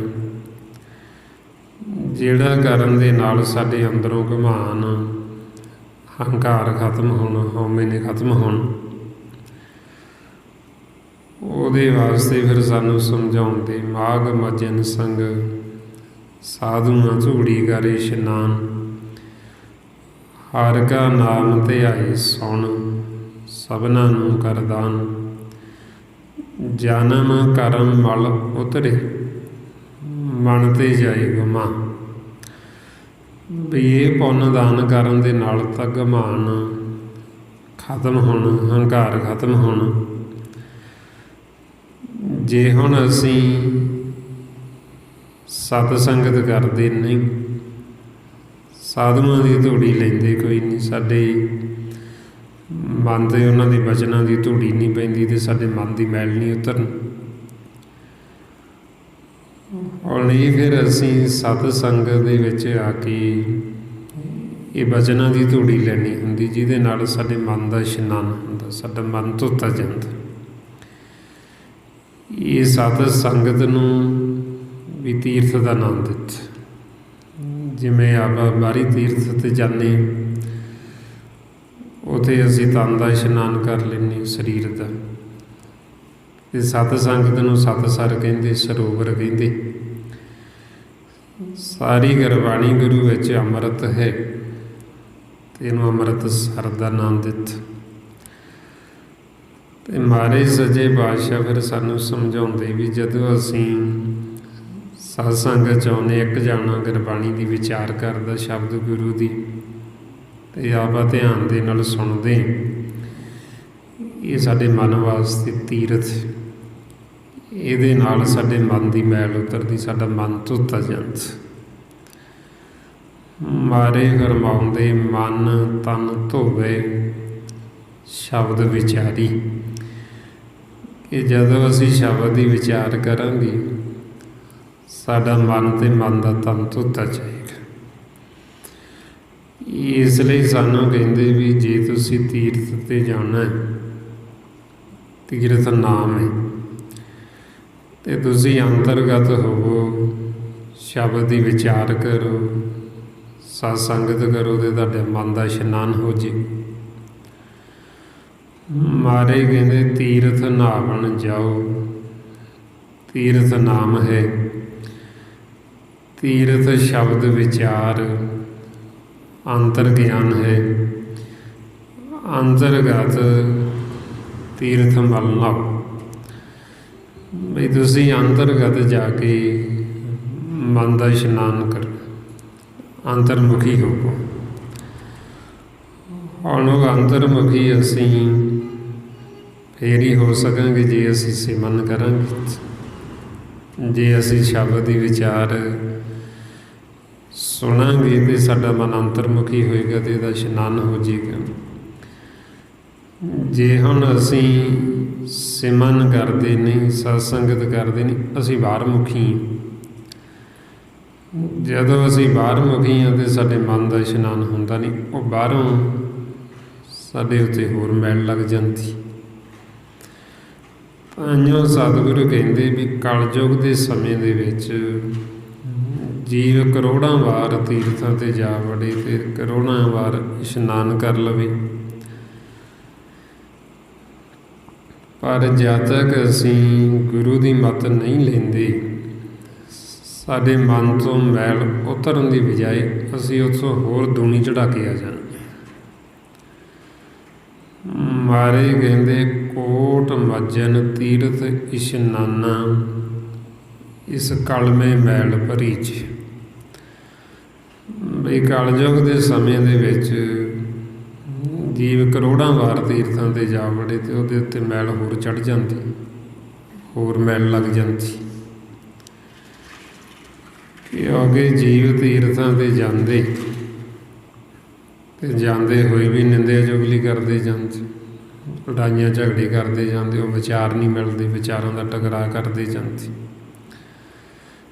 ਜਦੋਂ ਉੱਥੇ ਜਾਂਦੇ ਉੱਥੇ ਵੀ ਵਿਚਾਰਾਂ ਦਾ ਟਕਰਾਅ ਕਰੀ ਜਾਂਦੇ, ਕਿਉਂਕਿ ਉਹ ਮਨ ਤਾਂ ਉਹੀ ਹੈ, ਉਹ ਬਦਲਣਾ ਥੋੜ੍ਹੀ ਉੱਥੇ ਜਾ ਕੇ ਕੁਛ ਬਦਲੇਗਾ ਤਾਂ ਜੇ ਅਸੀਂ ਗੁਰੂ ਦਾ ਬਚਨ ਮੰਨਾਂਗੇ, ਜੇ ਅਸੀਂ ਸਿਮਰਨ ਕਰਾਂਗੇ ਤੇ ਫੇਰ ਹੀ ਬਦਲਣਾ। ਨਹੀਂ, ਉਹ ਅੰਦਰੋਂ ਤਾਂ ਉਹੀ ਚੀਜ਼ ਹੈ ਸਾਡੀ, ਉਹ ਵੈਰ ਵਿਰੋਧ ਹੀ ਵਸਿਆ ਅੰਦਰ ਦਾ, ਈਰਖਾ ਨਫ਼ਰਤ ਹੈ। ਉੱਥੇ ਜਾ ਕੇ ਵੀ ਲੜਾਈਆਂ ਝਗੜੇ ਕਰੀ ਜਾਂਦੇ ਤੇ ਵਾਪਸ ਮੁੜਦੇ ਹੋਏ ਲੜਾਈਆਂ ਝਗੜੇ ਕਰਦੇ, ਫਿਰ ਵਾਪਸ ਮੁੜੇ ਆਉਂਦੇ, ਸਗੋਂ ਤੇ ਹੋਰ ਹਉਮੈ ਹੰਕਾਰ ਹੋਰ ਵਧਾ ਲੈਂਦੇ ਵੀ ਅਸੀਂ ਤਾਂ ਗਏ ਸੀਗੇ ਜੀ ਤੀਰਥ 'ਤੇ, ਉੱਥੇ ਜਾ ਕੇ ਇੰਨਾ ਪੁੰਨ ਦਾਨ ਕਰਕੇ ਤੇ ਮਾਰੇ ਕਹਿੰਦੇ ਪਰ ਅੰਦਰੋਂ ਝੂਠੇ ਨੇ। ਮਨ ਜਿਹੜਾ ਉਹ ਮਨ ਮੈਲਾ ਹੈ, ਤੇ ਜੇ ਮਨ ਮੈਲਾ ਹੈ, ਬਾਹਰ ਸੰਸਾਰੀ ਜੀਵਾਂ ਨੂੰ ਅਸੀਂ ਦਿਖਾਵਾ ਤਾਂ ਕਰ ਸਕਦੇ, ਪਰ ਸਤਿਗੁਰੂ ਕਹਿੰਦੇ ਵੀ ਅੰਦਰੋਂ ਜੇ ਮਨ ਮੈਲਾ ਹੈ, ਅੰਦਰੋਂ ਝੂਠੇ ਆ, ਤੇ ਕਰੋੜਾਂ ਵਾਰ ਚਾਹੇ ਜਾ ਵੜੀਏ ਤਾਂ ਵੀ ਮਨ ਹੈ ਜਿਹੜਾ ਮਨ ਮੈਲੇ ਤਾਂ ਮੈਲਾ ਹੀ ਰਹਿੰਦਾ। ਅੰਦਰੋਂ ਝੂਠੇ ਪੈਜ ਬਾਹਰ ਦੁਨੀਆ ਅੰਦਰ ਫੈਲ, 68 ਤੀਰਥ ਜੇ ਨਹਾਵੇ ਉਤਰੇ ਨਾਹੀ ਮੈਲ। ਸਤਿਗੁਰੂ ਕਹਿੰਦੇ ਵੀ ਅੰਦਰੋਂ ਝੂਠਾ ਹੈ, ਅੰਦਰ ਜਿਹੜਾ ਵੈਰ ਵਿਰੋਧ ਈਰਖਾ ਨਫ਼ਰਤ ਦੇ ਅੰਦਰ ਕੂੜ ਭਰਿਆ ਹੋਏ। ਇਸ ਵਾਸਤੇ ਫਿਰ ਸਾਨੂੰ ਸਮਝਾਉਂਦੇ ਵੀ ਤੀਰਥ ਹੈ ਜਿਹੜਾ ਉਹ ਨਾਮ ਹੈ, ਤੀਰਥ ਸ਼ਬਦ ਦੀ ਵਿਚਾਰ ਹੈ। ਸਤਿਗੁਰੂ ਜੋ ਸਾਨੂੰ ਕਹਿ ਰਹੇ ਵੀ ਤੁਸੀਂ ਉਹ ਸੁਣੋ ਤਾਂ ਸਹੀ ਵੀ ਕੀ ਕਹਿ ਰਹੇ ਨੇ, ਕੀ ਸਾਨੂੰ ਉਪਦੇਸ਼ ਦਿੰਦੇ ਵੀ ਇਹਦੇ 'ਤੇ ਵਿਚਾਰ ਕਰੋ। ਗੁਰੂ ਦੀ ਸੇਵਾ ਕੀ ਹੈ? ਸ਼ਬਦ ਦੀ ਵਿਚਾਰ ਕਰਨ। ਸਿੱਖੀ ਸਿੱਖਿਆ ਗੁਰ ਵਿਚਾਰ। ਜਦੋਂ ਹੁਣ ਆਪਾਂ ਗੁਰਬਾਣੀ ਗੁਰੂ ਦੀ ਵਿਚਾਰ ਕਰਦੇ ਹਾਂ ਅਤੇ ਸਾਡਾ ਮਨ ਧੋਤਾ ਜਾਏਗਾ। ਸਾਰੀ ਗੁਰਬਾਣੀ 'ਚ ਅੰਮ੍ਰਿਤ। ਜੇ ਹੁਣ ਅਸੀਂ ਸ਼ਬਦ ਦੀ ਵਿਚਾਰ ਹੀ ਨਹੀਂ ਕਰਾਂਗੇ, ਨਾ ਸੁਣਾਂਗੇ ਨਾ ਕਰਾਂਗੇ, ਅਤੇ ਉਹ ਮਨ ਤਾਂ ਧੋਤਾ ਹੀ ਨਹੀਂ ਜਾਣਾ। ਮਨ ਤਾਂ ਮੈਲੇ ਦਾ ਮੈਲਾ ਹੀ ਰਹੇ। ਇਸ ਵਾਸਤੇ ਫਿਰ ਜੇ ਸਾਡਾ ਮਨ ਮੈਲਾ ਹੈ ਅਤੇ ਫਿਰ ਸਭ ਕੁਛ ਹੀ ਮੈਲਾ। ਤਨ ਨੂੰ ਧੋਣ ਦੇ ਨਾਲ ਮਨ ਨਹੀਂ ਧੋਤਾ ਜਾਂਦਾ। ਸਤਿਗੁਰੂ ਕਹਿੰਦੇ ਵੀ ਇਹ ਜਗਤ ਐਸੇ ਜੀਵ ਭਰਮ 'ਚ ਭੁੱਲੇ ਨੇ ਵੀ ਤਨ ਨੂੰ ਤਾਂ ਨਮਾਈ ਜਾਂਦੇ, ਪਰ ਮਨ ਹੈ ਜਿਹੜਾ ਉਹ ਮਨ ਦਾ ਇਸ਼ਨਾਨ ਵੀ ਵਿਰਲਾ ਵਿਰਲਾ ਕਰਦਾ। ਇਸ ਲਈ ਸਤਿਗੁਰੂ ਕਹਿੰਦੇ ਮਨ ਮੈਲੇ ਤਾਂ ਸਭ ਕੁਛ ਮੈਲਾ। ਤਨ ਧੋਤੇ ਮਨ ਹੱਛਾ ਨਾ ਹੋਈ। ਇਹ ਜਗਤ ਭਰਮ ਭੁਲਾਇਆ ਵਿਰਲਾ ਬੁੱਝੇ ਕੋਈ। ਇਹ ਕੋਈ ਵਿਰਲਾ ਹੀ ਬੁੱਝਦਾ। ਮਾਲਕ ਜਦੋਂ ਕਿਰਪਾ ਕਰਦੇ ਆਪਾਂ ਨੂੰ ਸਤਸੰਗ ਦੇ ਵਿੱਚ ਲੈ ਕੇ ਆਉਂਦੇ, ਫਿਰ ਇਹ ਸਾਨੂੰ ਬੁਝਾਉਂਦੇ, ਫਿਰ ਸਾਨੂੰ ਸਮਝਾਉਂਦੇ ਵੀ ਕਹਾਣੀ ਜਿਹੜੀ ਹੈ ਇਹ ਸਾਰੀ ਮਨ ਦੀ, ਇਹ ਤਨ ਦੀ ਨਹੀਂ, ਇਹ ਸਰੀਰ ਦੀ ਨਹੀਂ। ਇਹ ਸਰੀਰ ਨੂੰ ਤਾਂ ਘਰ ਕਹਿ ਕੇ, ਪਿੰਡ ਖੇਤ ਦੇਸ਼ ਕਹਿ ਕੇ ਪਾਸੇ ਕਰ ਦਿੱਤਾ। ਸਾਰੀ ਜਿਹੜੀ ਇਹ ਕਹਾਣੀ ਚੱਲਦੀ, ਜਿੰਨਾ ਵੀ ਉਪਦੇਸ਼ ਦਿੱਤਾ ਜਾ ਰਿਹਾ ਉਹ ਮਨ ਨੂੰ ਦਿੱਤਾ ਜਾ ਰਿਹਾ, ਨਾ ਕਿ ਇਹ ਸਰੀਰ ਨੂੰ ਦਿੱਤਾ ਜਾ ਰਿਹਾ। ਤਾਂਹੀਓ ਮਨ ਨੂੰ ਕਹਿੰਦੇ ਪਿਆਰ ਦੇ ਨਾਲ ਸਮਝਾਉਂਦੇ ਇਹਨੂੰ ਵੀ ਹੁਣ ਤੈਨੂੰ ਮੌਕਾ, ਹੁਣ ਤੈਨੂੰ ਵਾਰੀ ਮਿਲੀ, ਹੁਣ ਤੂੰ ਮਿਲ ਸਕਦਾ ਅਤੇ ਮਿਲ ਵੀ ਓਨਾ ਸਮਾਂ ਹੀ ਸਕਦਾ ਜਿੰਨਾ ਸਮਾਂ ਤੇਰੇ ਸਾਹ ਚੱਲ ਰਹੇ ਨੇ, ਸਵਾਸ। ਅਤੇ ਮਾਰੇ ਕਹਿੰਦੇ ਸੁਣ ਮਨ ਮਿੱਤਰ ਪਿਆਰਿਆ, ਮਿਲ ਵੇਲਾ ਹੈ ਜਬ ਲਗ ਜੋਬਨ ਸਾਸ ਹੈ, ਤਬ ਲਗੇ ਤਨ ਦੇ। ਵੀ ਹੁਣ ਹੀ ਤੈਨੂੰ ਵੇਲਾ ਹੈ, ਹੁਣ ਤੂੰ ਮਿਲ ਲੈ। ਇਹ ਸਰੀਰ ਨੂੰ ਥੋੜ੍ਹੀ ਕਹਿੰਦੇ, ਮਨ ਨੂੰ ਕਹਿੰਦੇ ਵੀ ਹੁਣ ਤੈਨੂੰ ਮੌਕਾ, ਹੁਣ ਤੈਨੂੰ ਵਾਰੀ ਮਿਲੀ ਹੈ, ਮਿਲ ਲੈ। ਹੁਣ ਇਸ ਵਾਸਤੇ ਫਿਰ ਮਨ ਨੂੰ ਹਰ ਇੱਕ ਪੱਖੋਂ ਸਮਝਾਏ, ਪਿਆਰ ਨਾਲ ਵੀ ਸਮਝਾਉਂਦੇ ਵੀ ਮੰਨ ਜਾ। ਜਦੋਂ ਇਹ ਪਿਆਰ ਨਾਲ ਨਹੀਂ ਸਮਝਦਾ ਫਿਰ ਇਹਨੂੰ ਸਖਤ ਵਚਨ ਵੀ ਬੋਲਦੇ ਵੀ ਸੁਣਦਾ ਕਿਉਂ ਨਹੀਂ। ਫਿਰ ਮਾਰੇ ਕਹਿੰਦੇ ਸੁਣ ਮਨ ਅੰਧੇ ਕੁੱਤੇ ਘੜਿਆਰ। ਫਿਰ ਇਹਨੂੰ ਇੱਦਾਂ ਦੇ ਵਚਨ ਵੀ ਬੋਲਦੇ। ਪਹਿਲਾਂ ਪਿਆਰ ਨਾਲ ਵੀ ਕਹਿੰਦੇ ਸੁਣ ਮਨ ਮਿੱਤਰ ਪਿਆਰੇ, ਪਿਆਰਿਆ ਸੁਣ ਲਾ ਮਿੱਤਰ। ਜਦੋਂ ਨਹੀਂ ਸੁਣਦਾ ਫਿਰ ਇਹਨੂੰ ਕਹਿੰਦੇ ਵੀ ਕੂੜ ਹੈ ਤੇਰੇ ਅੰਦਰ। ਫਿਰ ਇਹਨੂੰ ਕੂਕਰ ਕਹਿੰਦੇ ਵੀ ਤੂੰ ਸੁਣਦਾ ਕਿਉਂ ਨਹੀਂ। ਇਸ ਵਾਸਤੇ ਜੇ ਇਹਨੂੰ ਇੱਦਾਂ ਵੀ ਕਹਿੰਦੇ ਅਤੇ ਇਹਦੇ ਭਲੇ ਵਾਸਤੇ ਕਹਿੰਦੇ ਵੀ ਤਾਂ ਕਿ ਹੁਣ ਇਹ ਸੁਣ ਲਵੇ, ਹੁਣ ਇਹ ਜਾਗ ਪਵੇ, ਇਹਨੂੰ ਸਮਝ ਲੱਗ ਜਾਵੇ। ਹੁਣ ਜਿੰਨੀ ਵੀ ਆਪਾਂ ਗੁਰਬਾਣੀ ਪੜ੍ਹਦੇ ਹਾਂ, ਸੁਣਦੇ ਹਾਂ, ਵਿਚਾਰ ਕਰਦੇ, ਇਹ ਸਭ ਮਨ ਨੂੰ ਸਮਝਾਉਣ ਵਾਸਤੇ। ਮਹਾਰਾਜ ਕਹਿੰਦੇ ਮਨ ਸਮਝਾਵਣ ਕਾਰਨੇ ਕਛੂ ਕੁ ਪੜ੍ਹੀਏ ਗਿਆਨ। ਵੀ ਇਹ ਮਨ ਨੂੰ ਸਮਝਾਉਣ ਵਾਸਤੇ ਵੀ ਤੂੰ ਘਰੇ ਆ। ਜਿਵੇਂ ਹੁਣ ਮਨ ਨੂੰ ਕਹਿੰਦੇ ਨਾ ਵੀ ਤੂੰ ਘਰੇ ਬੈਠ। ਇਸ ਵਾਸਤੇ ਫਿਰ ਮਨ ਨੂੰ ਹੀ ਇਹ ਸਾਰਾ ਉਪਦੇਸ਼ ਦਿੱਤਾ ਜਾ ਰਿਹਾ ਵੀ ਕਿਵੇਂ ਮਨ ਮੈਲਾ ਹੁੰਦਾ, ਕਿਹੜੀ ਇਹਨੂੰ ਮੈਲ ਚੜ੍ਹਦੀ ਹੈ, ਕਿਹੜੀ ਮੈਲ ਹੈ, ਤਾਂ ਕਿ ਸਾਨੂੰ ਪਤਾ ਲੱਗ ਜਾਏ ਵੀ ਸਾਡਾ ਮਨ ਸ਼ੁੱਧ ਹੋਇਆ ਕਿ ਜਾਂ ਮੈਲ ਦੇ ਨਾਲ ਭਰਿਆ ਹੋਇਆ। ਅਤੇ ਮਨ ਨੇ ਕਿਵੇਂ ਫਿਰ ਇਹ ਮੈਲ ਨੂੰ ਲਾਉਣਾ, ਕਿਵੇਂ ਇਹਨੇ ਸ਼ੁੱਧ ਹੋਣਾ, ਕਿਵੇਂ ਇਹਨੇ ਨਿਰਮਲ ਹੋਣਾ, ਉਹ ਸਾਰਾ ਫਿਰ ਸਾਨੂੰ ਇਹ ਮਨ ਦੀ ਕਹਾਣੀ ਚੱਲਦੀ। ਇਹ ਸਰੀਰ ਦੀ ਨਹੀਂ, ਇਹ ਸਰੀਰ ਨੂੰ ਤਾਂ ਪਾਸੇ ਕਰ ਦਿੱਤਾ। ਹੁਣ ਸੰਸਾਰ ਦੇ ਵਿੱਚ ਜੀਵ ਨੂੰ ਮਨ ਦਾ ਹੀ ਗਿਆਨ ਨਹੀਂ, ਜਿਹਨੂੰ ਸਮਝਾਇਆ ਜਾ ਰਿਹਾ ਮਨ ਨੂੰ, ਉਹ ਮਨ ਦਾ ਹੀ ਪਤਾ ਨਹੀਂ ਵੀ ਮਨ ਹੈ ਕੀ ਹੈ। ਬਹੁਤੇ ਜੀਵ ਤਾਂ ਮਨ ਦਾ ਸਰੂਪ ਵੀ ਭੁੱਲ ਚੁੱਕੇ ਵੀ ਮਨ ਹੈ ਕੀ ਹੈ। ਤੇ ਇਸ ਕਰਕੇ ਫਿਰ ਜਿਹਨੂੰ ਸਮਝਾਇਆ ਜਾ ਰਿਹਾ, ਜੇ ਸਾਨੂੰ ਉਹਦਾ ਹੀ ਭੇਤ ਨਹੀਂ, ਉਹਦਾ ਹੀ ਗਿਆਨ ਨਹੀਂ, ਤਾਂ ਕਰਕੇ ਜੀਵ ਫਿਰ ਇਸ ਸਰੀਰ ਦੇ ਨਾਲ ਜੁੜ ਕੇ, ਤਨ ਦੇ ਨਾਲ ਜੁੜ ਕੇ, ਉਹ ਗੁਰਬਾਣੀ ਨੂੰ ਵੀ ਤਨ ਦੇ ਨਾਲ ਲਾਉਂਦਾ, ਸਰੀਰ ਦੇ ਨਾਲ ਲਾਉਂਦਾ। ਜਦੋਂ ਗੁਰਬਾਣੀ ਗੁਰੂ ਕਿਸੇ ਰੋਗ ਦੀ ਗੱਲ ਕਰਦੇ, ਉਹ ਸਮਝਦਾ ਵੀ ਇਹ ਸਰੀਰ ਦਾ ਰੋਗ ਹੈ, ਵੀ ਇਹਨੂੰ ਕਹਿੰਦੇ, ਸਰੀਰ ਨੂੰ ਕਹਿੰਦੇ। ਜੇ ਕੋਈ ਸਰੀਰ ਨੂੰ ਦੁੱਖ ਹੁੰਦਾ ਜਾਂ ਇਹ ਸਰੀਰ ਨੂੰ ਸੁੱਖ ਨੇ, ਉਹ ਗੁਰਬਾਣੀ ਨੂੰ ਵੀ ਇਸੇ ਨਾਲ ਹੀ ਲਾ ਲੈਂਦੇ, ਸਰੀਰ ਦੇ ਦੁੱਖਾਂ ਸੁੱਖਾਂ ਦੇ ਨਾਲ। ਇਹ ਪੜ੍ਹਦੇ ਵੀ ਇਸੇ ਕਰਕੇ ਵੀ ਸਾਡੇ ਸਰੀਰ ਨੂੰ ਕੋਈ ਦੁੱਖ ਨਾ ਲੱਗੇ, ਜਾਂ ਸਾਨੂੰ ਸੰਸਾਰ ਦੇ ਵਿੱਚ ਕੋਈ ਦੁੱਖ ਨਾ ਆਵੇ, ਸੌਖੀ ਸੁੱਖ ਰਹਿਣ, ਇਸ ਕਰਕੇ ਕਰਦੇ ਨੇ। ਪਰ ਇਹ ਨਹੀਂ ਪਤਾ ਵੀ ਦੁੱਖ ਸੁੱਖ ਜਿਹੜੇ ਉਹ ਮਨ ਦਾ ਹੈ, ਸਰੀਰ ਦਾ ਨਹੀਂ। ਪਰ ਜੀਵ ਸਰੀਰ ਦੇ ਨਾਲ ਜੁੜਿਆ ਹੋਣ ਕਰਕੇ ਉਹ ਇਹ ਸਰੀਰ ਦੇ ਨਾਲ ਹੀ ਲਾਉਂਦਾ ਗੁਰਬਾਣੀ ਨੂੰ ਵੀ। ਬਈ ਜੇ ਕੋਈ ਸਰੀਰ ਨੂੰ ਕਸ਼ਟ ਆ ਗਿਆ ਤਾਂ ਕਹਿੰਦਾ ਮੇਰੇ ਕਰਮ ਮਾੜੇ ਨੇ ਜੀ, ਤਾਂ ਕਰਕੇ ਆਏ। ਹਾਲਾਂਕਿ ਸਰੀਰ ਤਾਂ ਗੁਰਮੁਖਾਂ ਦੇ ਵੀ ਰੋਗੀ ਹੋ ਜਾਂਦੇ। ਗੁਰੂ ਸਾਹਿਬਾਨਾਂ ਦਾ ਜੀਵਨ ਆਪਾਂ ਦੇਖ ਲਈ, ਭਗਤਾਂ ਦਾ ਜੀਵਨ ਦੇਖ ਲਈ, ਜਿਨ੍ਹਾਂ ਦੀ ਗੁਰਬਾਣੀ ਹੈ, ਜਿਹੜੇ ਗੁਰਬਾਣੀ ਦੇ ਰਚੇਤਾ ਨੇ, ਉਹਨਾਂ ਦੇ ਸਰੀਰਾਂ ਨੂੰ ਕਿੰਨਾ ਕਸ਼ਟ ਆਇਆ। ਪਰ ਮਹਾਰਾਜ ਸਾਨੂੰ ਦੱਸਦੇ ਵੀ ਸਰੀਰ ਦੀ ਕਹਾਣੀ ਨਹੀਂ ਹੈ, ਕਹਾਣੀ ਤਾਂ ਮਨ ਦੀ ਹੈ।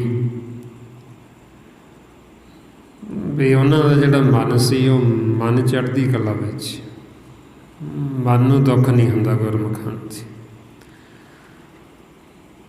ਤੇ ਜੀਵ ਸਰੀਰ ਦੇ ਨਾਲ ਜੁੜਿਆ ਹੋਣ ਕਰਕੇ ਉਹ ਫਿਰ ਸਰੀਰ ਦੇ ਦੁੱਖਾਂ ਸੁੱਖਾਂ ਦੇ ਨਾਲ ਜੁੜਿਆ ਹੋਇਆ, ਤੇ ਸਰੀਰ ਵਾਸਤੇ ਮੰਗੀ ਜਾਂਦਾ, ਸਰੀਰ ਵਾਸਤੇ ਕਰੀ ਜਾਂਦਾ। ਆਪ ਵੀ ਕਰਮ ਨਾਲ ਜੁੜਿਆ ਤੇ ਗੁਰਬਾਣੀ ਨੂੰ ਵੀ ਕਰਮ ਦੇ ਨਾਲ ਹੀ ਜੋੜ ਲਿਆ, ਇੱਧਰ ਸੰਸਾਰ ਦੇ ਨਾਲ। ਭਾਈਆਂ ਮਹਾਰਾਜ ਕਹਿੰਦੇ ਵੀ ਇਹ ਪੜ੍ਹਨਾ ਗਾਉਣਾ ਸੰਸਾਰ ਦੇ ਜੀਵਾਂ ਨੇ ਇਹ ਇੱਕ ਕਰਮ ਬਣਾ ਲਿਆ। ਪੜ੍ਹਨਾ ਗਾਉਣਾ ਸੰਸਾਰ ਕੀ ਕਾਰ, ਇਹ ਸੰਸਾਰ ਦੇ ਵਿੱਚ ਜੀਵਾਂ ਨੇ ਕਰਮ ਬਣਾ ਲਿਆ। ਵੀ ਇੱਕ ਨੇ ਬਣਾ ਲਿਆ ਵੀ ਮੈਂ ਪੜ੍ਹਨੀ ਹੈ ਜੀ, ਮੇਰਾ ਕੰਮ ਹੈ ਜੀ। ਇੱਕ ਨੇ ਵੀ ਮੈਂ ਗਾਉਣਾ ਹੈ ਜੀ, ਮੇਰਾ ਕੰਮ ਹੈ ਜੀ। ਇੱਕ ਨੇ ਕਥਾ ਵਿਚਾਰ ਕਰਨੀ, ਮੇਰਾ ਕਰਮ ਹੈ ਜੀ, ਮੈਂ ਕਰਨਾ। ਮਾਰੇ ਸੱਚੇ ਪਾਤਸ਼ਾਹ ਕਹਿੰਦੇ ਬਈ ਇਹ ਤਾਂ ਬ੍ਰਹਮ ਦੀ ਵਿਚਾਰ ਹੈ, ਵੀ ਇਹ ਬ੍ਰਹਮ ਦਾ ਗਿਆਨ ਹੈ। ਇਹ ਸਾਨੂੰ ਇੱਧਰ ਸੰਸਾਰ ਦੇ ਨਾਲ ਥੋੜ੍ਹੀ, ਇਹ ਸਰੀਰ ਦੀ ਥੋੜ੍ਹੀ, ਇਹ ਤਾਂ ਸਾਨੂੰ ਬ੍ਰਹਮ ਦੇ ਨਾਲ ਮਿਲਾਪ ਦੀ ਕਹਾਣੀ। ਜੋ ਮਾਰੇ ਕਹਿੰਦੇ ਲੋਕ ਜਾਣੇ ਗੀਤ ਹੈ ਤੋ ਬ੍ਰਹਮ ਵਿਚਾਰ, ਇਹ ਤਾਂ ਬ੍ਰਹਮ ਦਾ ਗਿਆਨ ਹੈ, ਬ੍ਰਹਮ ਦੀ ਵਿਚਾਰ ਹੈ। ਇਹਦਾ ਸਾਰਾ ਉਪਦੇਸ਼ ਮਨ ਨੂੰ ਦਿੱਤਾ ਜਾ ਰਿਹਾ, ਇਹ ਸਰੀਰ ਦੀ ਕਹਾਣੀ ਨਹੀਂ ਹੈ। ਇਹ ਸਰੀਰ ਦਾ ਮਸ਼ੀਨਰੀ, ਇਹਦੇ ਵਿੱਚ ਤਾਂ ਬਦਲਾਅ ਆਉਣਾ ਹੀ ਆਉਣਾ। ਜੇ ਹੁਣ ਆਪਾਂ ਆਖੀਏ ਵੀ ਇੱਕ ਬੱਚਾ ਹੈ, ਵੀ ਉਹ ਆਖੇ ਮੈਂ ਬੱਚਾ ਹੀ ਰਵਾਂ, ਉਹਨੇ ਬੱਚਾ ਥੋੜ੍ਹੀ ਰਹਿਣਾ, ਉਹਨੇ ਜਵਾਨ ਵੀ ਹੋਣਾ। ਹੁਣ ਜੇ ਇੱਕ ਜਵਾਨ ਹੈ ਤੇ ਉਹ ਆਖੇ ਵੀ ਮੇਰੇ ਤੇ ਸਦਾ ਹੀ ਜਵਾਨੀ ਰਵੇ, ਮੈਂ ਜਵਾਨ ਹੀ ਰਵਾਂ, ਤੇ ਉਹਨੇ ਬੁੱਢਾ ਵੀ ਹੋਣਾ, ਬਿਰਧ ਵੀ ਹੋਣਾ। ਇਹਦੇ ਵਿੱਚ ਤਾਂ ਸਰੀਰ ਦੇ ਬਦਲਾਅ ਆਉਣਾ ਹੀ ਆਉਣਾ। ਜੇ ਅਸੀਂ ਆਖੀਏ ਵੀ ਅਸੀਂ ਨਿਰੋਗ ਹੀ ਰਹੀਏ ਜੀ, ਵੀ ਇਹਨੂੰ ਕੋਈ ਰੋਗ ਨਾ ਲੱਗੇ, ਇਹਨੂੰ ਰੋਗ ਵੀ ਲੱਗਣਾ, ਇਹਨੇ ਢਹਿਣਾ ਵੀ ਹੈਗਾ, ਇਹਨੇ ਖਤਮ ਵੀ ਹੋਣਾ, ਨਾਸ ਹੋਣਾ। ਇਹਦੇ ਵਿੱਚ ਤਾਂ ਬਦਲਾਅ ਆਉਣਾ ਹੀ ਆਉਣਾ, ਕਿਉਂਕਿ ਮਾਇਆ ਹੈ। ਇਸ ਵਾਸਤੇ ਇਹਦੀ ਕਹਾਣੀ ਨਹੀਂ ਹੈ, ਸਰੀਰ ਦੀ ਕਹਾਣੀ ਜਿਹੜੀ ਹੈ ਉਹ ਸਾਰੀ ਸਾਡੇ ਮਨ ਦੀ। ਤੇ ਮਨ ਦੇ ਤਨ ਦੀ ਹੈ। ਜਿਵੇਂ ਇਹ ਸਰੀਰ ਹੈ, ਇਹ ਸਰੀਰ ਦੇ ਗਿਆਨ ਇੰਦਰੀ ਨੇ, ਕਰਮ ਇੰਦਰੀ ਨੇ, ਇਸੇ ਤਰ੍ਹਾਂ ਹੀ ਮਨ ਹੈ, ਮਨ ਦਾ ਜਿਹੜੇ ਗਿਆਨ ਇੰਦਰੀ, ਕਰਮ ਇੰਦਰੀ ਨੇ ਉਹ ਵੱਖਰੇ ਨੇ, ਇਹ ਸਰੀਰ ਦੇ ਵੱਖਰੇ ਨੇ। ਹੁਣ ਮਨ ਦਾ ਤਨ ਹੈ ਉਹ ਵੱਖਰਾ ਹੈ। ਜਿਵੇਂ ਮਨ 'ਤੇ ਮੈਲ ਚੜ੍ਹਦੀ, ਉਹ ਮਨ ਦੇ ਤਨ ਦੇ ਉੱਤੇ ਵੀ ਮੈਲ ਚੜ੍ਹ ਜਾਂਦੀ।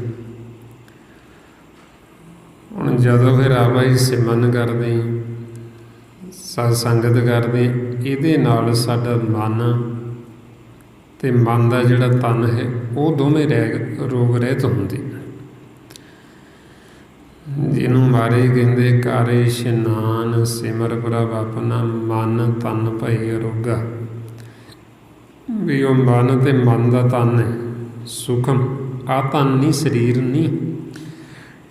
ਇਹ ਸਰੀਰ ਦਾ ਆਪਾਂ ਨੂੰ ਦੱਸ ਹੀ ਦਿੱਤਾ ਵੀ ਅੰਤ ਸਮਾਂ ਕੋਈ ਪਤਾ ਨਹੀਂ ਕਿੱਦਾਂ ਦਾ ਹੋਣਾ, ਵੀ ਇਹ ਸਰੀਰ ਨੂੰ ਕੋਈ ਰੋਗ ਲੱਗਣਾ ਹੈ, ਜਾਂ ਆਪਾਂ ਕਿਤੇ ਜਾ ਰਹੇ ਹਾਂ ਰਸਤੇ ਵਿੱਚ ਕੋਈ ਹਾਦਸਾ ਹੋਣਾ ਹੈ, ਜਾਂ ਅਸੀਂ ਪਾਣੀ 'ਚ ਡੁੱਬ ਕੇ ਮਰਨਾ ਹੈ, ਕੀ ਕਾਰਨ ਬਣਨਾ ਹੈ ਉਹ ਮਾਲਕ ਨੂੰ ਪਤਾ।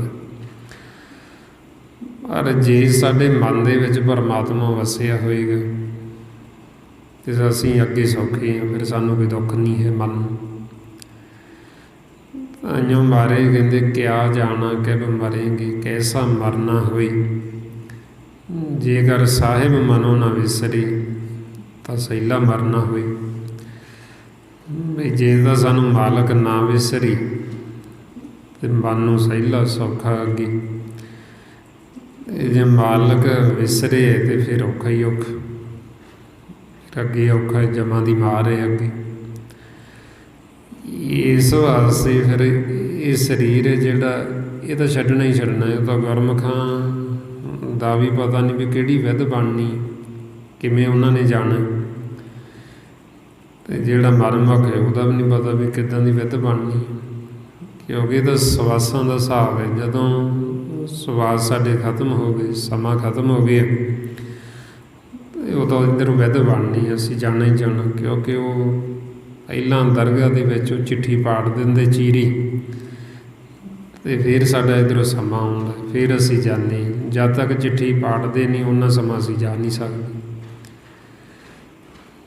ਚਾਹੇ ਇਹ ਸਰੀਰ ਕਿੰਨਾ ਵੀ ਰੋਗੀ ਹੋ ਜਾਵੇ, ਕਿੰਨਾ ਵੀ ਇਹਦੇ 'ਤੇ ਕਸ਼ਟ ਆ ਜਾਵੇ, ਜੇ ਸਾਡਾ ਸਮਾਂ ਖਤਮ ਨਹੀਂ ਹੋਇਆ ਅਤੇ ਅਸੀਂ ਮਰਨ ਨਹੀਂ ਲੱਗੇ, ਕੁਛ ਨਹੀਂ ਹੁੰਦਾ। ਫਿਰ ਪਹਿਲਾਂ ਚਿੱਠੀ ਪਾੜਨਗੇ ਦਰਗਾਹ 'ਚ, ਫਿਰ ਅਸੀਂ ਜਾਣਾ ਇੱਥੋਂ, ਨਹੀਂ ਤਾਂ ਜਦ ਤੱਕ ਜਾਂਦਾ ਕੋਈ ਨਹੀਂ। ਤਾਂਹੀਓ ਮਹਾਰਾਜ ਕਹਿੰਦੇ ਜਿਨ ਕੀ ਚੀਰੀ ਦਰਗੇ ਪਾਟੀ ਤਿੰਨਾਂ ਮਰਨਾ ਭਾਈ। ਬਈ ਜਿਨ੍ਹਾਂ ਦੀ ਚੀਰੀ ਚਿੱਠੀ ਦਰਗਾਹ 'ਚ ਪਾੜ ਦਿੱਤੀ ਉਹਨਾਂ ਨੇ ਤਾਂ ਭਾਈ ਮਰਨਾ ਹੀ ਮਰਨਾ, ਉਹਨਾਂ ਨੂੰ ਕੋਈ ਨਹੀਂ ਰੱਖ ਸਕਦਾ, ਉਹਨੇ ਤਾਂ ਜਾਣਾ ਹੀ ਜਾਣਾ। ਅਤੇ ਜਿਨ੍ਹਾਂ ਦੀ ਚਿੱਠੀ ਨਹੀਂ ਪਾਟੀ ਉਹਨਾਂ ਨੇ ਜਾਣਾ ਹੀ ਨਹੀਂ, ਉਹਨਾਂ ਦਾ ਸਮਾਂ ਨਹੀਂ ਹਜੇ ਆਇਆ, ਉਹਨਾਂ ਕੋਲ ਸਮਾਂ ਹਜੇ ਹੈਗਾ। ਤਾਂਹੀਓ ਆਪਾਂ ਦੇਖਦੇ ਹਾਂ ਨਾ ਸੰਸਾਰ 'ਚ ਬਹੁਤੇ ਜੀਵ ਜਦੋਂ ਜਾਂਦੇ ਉਹ ਦੱਸਦੇ ਵੀ ਪਹਿਲਾਂ ਅਸੀਂ ਬਿਮਾਰ ਹੋਏ ਸੀ, ਵੀ ਉਦੋਂ ਤਾਂ ਆਸ ਹੀ ਨਹੀਂ ਸੀ ਕੋਈ ਵੀ ਠੀਕ ਹੋ ਜਾਣਗੇ, ਕੋਈ ਨਹੀਂ ਸੀ ਕਹਿੰਦਾ ਵੀ ਠੀਕ ਹੋ ਜਾਣਗੇ। ਡਾਕਟਰਾਂ ਨੇ ਵੀ ਜਵਾਬ ਦੇ ਦਿੱਤਾ, ਪਰ ਉਦੋਂ ਠੀਕ ਹੋ ਗਏ। ਅਤੇ ਆਹ 2-4 ਸਾਲ ਵਧੀਆ ਲੰਘੇ ਅਤੇ ਹੁਣ ਠੀਕ ਠਾਕ ਸੀ, ਹੁਣ ਚੱਲੀ ਗਈ, ਹੁਣ ਕੁਛ ਵੀ ਨਹੀਂ ਹੋਇਆ। ਉਹ ਕੀ ਹੋਇਆ ਵੀ ਉਦੋਂ ਸਮਾਂ ਸੀਗਾ ਉਹਨਾਂ ਕੋਲ, ਹਜੇ ਸਵਾਸਾਂ ਦਾ ਧਨ ਉਹ ਨਹੀਂ ਖਤਮ ਹੋਣਾ ਸੀ, ਅਤੇ ਉਦੋਂ ਜੀਵ ਜਿੰਨਾ ਮਰਜ਼ੀ ਸਰੀਰ ਰੋਗੀ ਹੋ ਜਾਓ ਫਿਰ ਵੀ ਠੀਕ ਹੋ ਜਾਂਦੇ।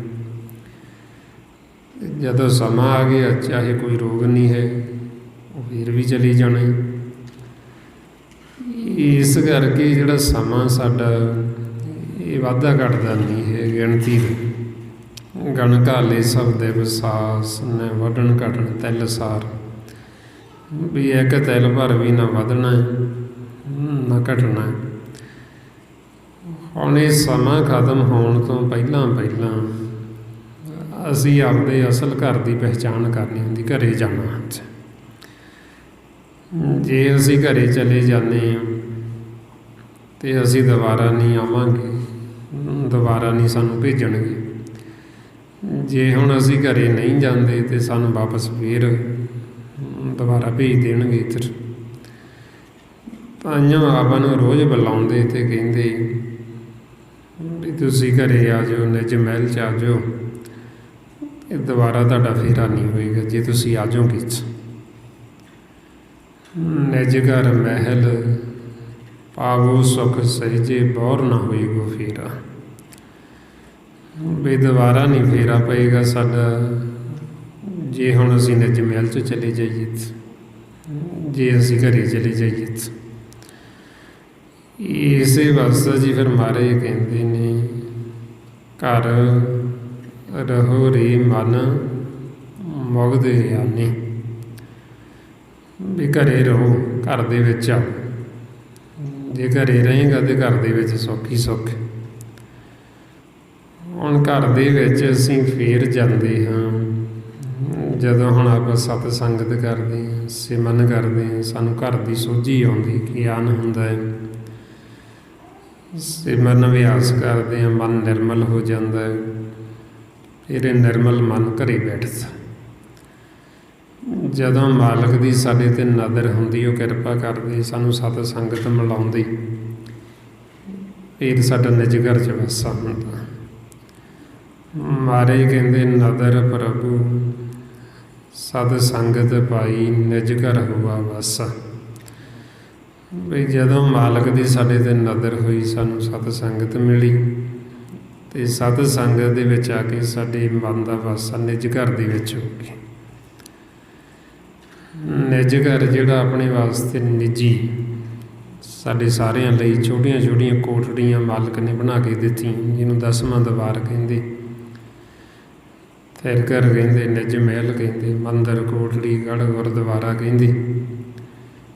ਉਹਨੂੰ ਸਾਡੇ ਸਾਰਿਆਂ ਵਾਸਤੇ ਸਪੈਸ਼ਲ ਬਣਾਈਆਂ ਮਾਲਕ, ਸਾਡੇ ਸਰੀਰ ਦੇ ਨਾਲ ਅਟੈਚ ਨੇ। ਹੁਣ ਆਪਾਂ ਨੂੰ ਫਿਰ ਕਹਿੰਦੇ ਵੀ ਉਹਦੇ ਵਿੱਚ ਆਓ, ਉਹਦੇ ਵਿੱਚ ਸਾਡੇ ਮਨ ਵਾਸਤੇ ਸਾਰੀਆਂ ਸੁੱਖ ਸਹੂਲਤਾਂ ਰੱਖੀਆਂ। ਮਨ ਦਾ ਭੋਜਨ ਅੰਮ੍ਰਿਤ ਉਹ ਫਿਰ ਕਰ ਪਿਆ। ਮਨ ਵਾਸਤੇ ਜੋ ਤੀਰਥ ਨੇ, ਉਹ ਤੀਰਥਾਂ ਦਾ ਪ੍ਰਬੰਧ ਕੀਤਾ। ਜਾਣੀ ਦੇ ਮਨ ਨੂੰ ਜੋ ਵੀ ਚਾਹੀਦਾ, ਸਾਰੀਆਂ ਸੁੱਖ ਸਹੂਲਤਾਂ ਉਹ ਫਿਰ ਘਰ ਦੇ ਵਿੱਚ।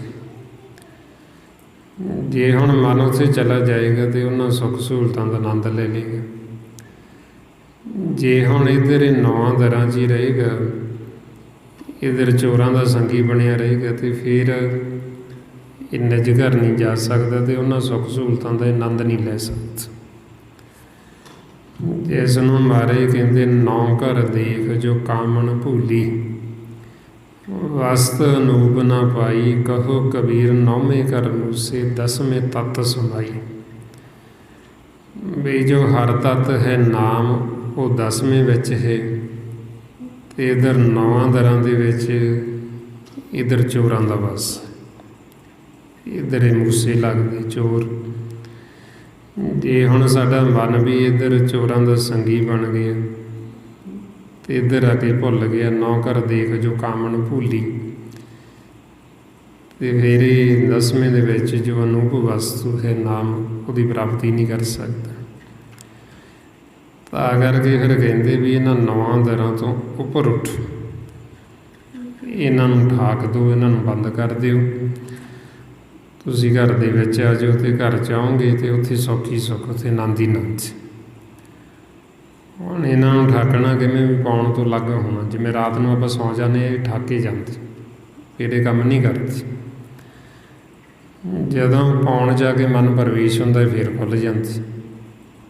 ਜਿਵੇਂ ਰਾਤ ਨੂੰ ਆਪਾਂ ਸੌਂ ਜਾਵਾਂਗੇ, ਅੱਖਾਂ ਕੰਮ ਨਹੀਂ ਕਰਨਗੇ, ਸੁੱਤੇ ਪਏ ਕੰਨ ਵੀ ਕੰਮ ਨਹੀਂ ਕਰਨਗੇ, ਇਹ ਰਚਨਾ ਨਹੀਂ ਕੰਮ ਕਰੇਗੀ, ਕਿਉਂਕਿ ਇਹ ਦਰ ਬੰਦ ਹੋ ਗਈ।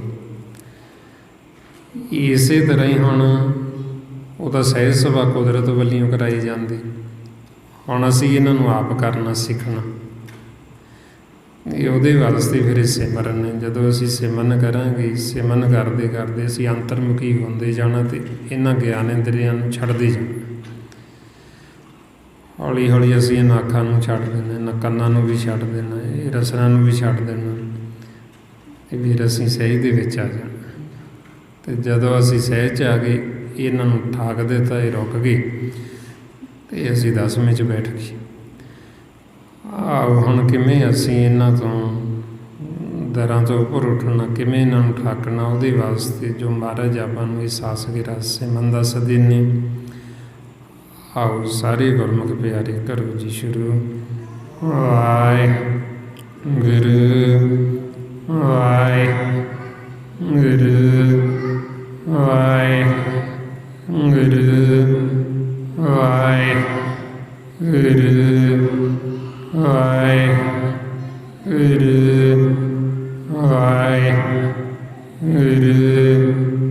ਵਾਹਿਗੁਰੂ ਵਾਹਿਗੁਰੂ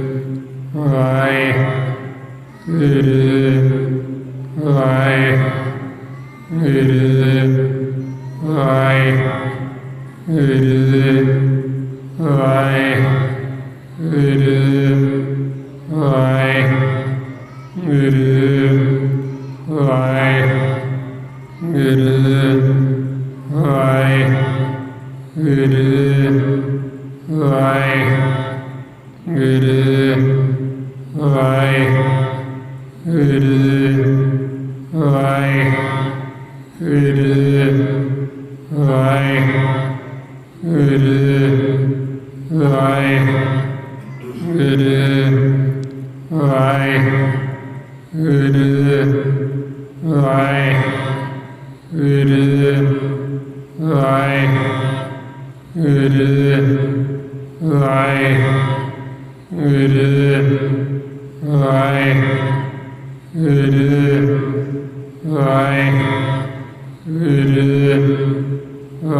ਵਾਹਿਗੁਰੂ ਜੀ ਕਾ ਖਾਲਸਾ, ਵਾਹਿਗੁਰੂ ਜੀ ਕੀ ਫਤਿਹ।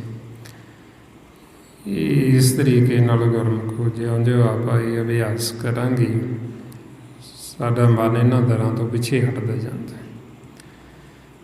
ਜਿਉਂ-ਜਿਉਂ ਅਸੀਂ ਇਹਨਾਂ ਦਰਾਂ ਨੂੰ ਛੱਡਦੇ ਜਾਵਾਂਗੇ, ਹੌਲੀ-ਹੌਲੀ ਅੰਤਰਮੁਖੀ ਹੋ ਕੇ ਸਾਡਾ ਮਨ ਸਹਿਜ ਵਿੱਚ ਆ ਜਾਏਗਾ। ਇਸ ਲਈ ਮਹਾਰਾਜ ਕਹਿੰਦੇ ਨੇ, ਰਾਮ ਜਪੋ ਅੰਤਰਗਤ ਧਿਆਨੇ, ਵੀ ਅੰਤਰਗਤ ਅੰਤਰਮੁਖੀ ਹੋ। ਜਦੋਂ ਅਸੀਂ ਅੰਤਰਮੁਖੀ ਹੋ ਜਾਵਾਂਗੇ, ਅਸੀਂ ਆਪਦੇ ਅੰਦਰ ਆ ਗਏ, ਸਾਨੂੰ ਅੰਦਰ ਦਾ ਗਿਆਨ ਹੋ ਜਾਏਗਾ। ਹੁਣ ਅਸੀਂ ਬਾਹਰ ਮੁਖੀ ਹਾਂ, ਅਤੇ ਬਾਹਰ ਜਦੋਂ ਆ ਅਤੇ ਬਾਹਰ ਭਰਮ ਹੈ। ਅਜਿਹਾ ਮਨ ਨੂੰ ਕਹਿੰਦੇ ਵੀ ਤੂੰ ਬਾਹਰ ਕੀ ਟੋਲਦਾ ਹੈ, ਬਾਹਰ ਕੀ ਲੱਭਦਾ ਹੈ, ਸਾਰਾ ਕੁਛ ਤਾਂ ਤੇਰੇ ਅੰਦਰ ਹੀ ਹੈ। ਸਭ ਕੁਛ ਘਰ ਮੈਂ ਬਾਹਰ ਨਾਹੀਂ, ਬਾਹਰ ਟੋਲੇ ਸੋ ਭਰਮ ਭੁਲਾਹੀ। ਬਈ ਜੇ ਅਸੀਂ ਬਾਹਰੋਂ ਟੋਲਦੇ ਹਾਂ, ਬਾਹਰ ਭਰਮ ਹੈ, ਅਤੇ ਅਸੀਂ ਅੰਦਰੋਂ ਟੋਲਣਾ, ਆਪਦੇ ਅੰਦਰੋਂ ਖੋਜ ਕਰਨੀ। ਕਿਉਂਕਿ ਜੋ ਸੁੱਖਾਂ ਦੀ ਮਨੀ ਹੈ ਉਹ ਪਰਮਾਤਮਾ ਦਾ ਨਾਮ ਹੈ ਅਤੇ ਉਹ ਨਾਮ ਸਾਡੇ ਅੰਦਰ ਹੈ। ਜਿਹਨੂੰ ਮਾਰੇ ਕਹਿੰਦੇ ਨਾ, ਸੁਖ ਮਨੀ ਸੁਖ ਅੰਮ੍ਰਿਤ ਪ੍ਰਭ ਨਾਮ, ਭਗਤ ਜਨਾ ਕੀ ਮਨ ਵਿਸਰਾਮ। ਵੀ ਸੁੱਖਾਂ ਦੀ ਮਾਨੀ ਕੀ ਹੈ? ਪਰਮਾਤਮਾ ਦਾ ਨਾਮ। ਅਤੇ ਉਹ ਨਾਮ ਕਿੱਥੇ ਹੈ? ਸਾਡੇ ਅੰਦਰ, ਸਾਡੇ ਘਰ ਦੇ ਵਿੱਚ, ਨਿੱਜ ਘਰ ਦੇ ਵਿੱਚ।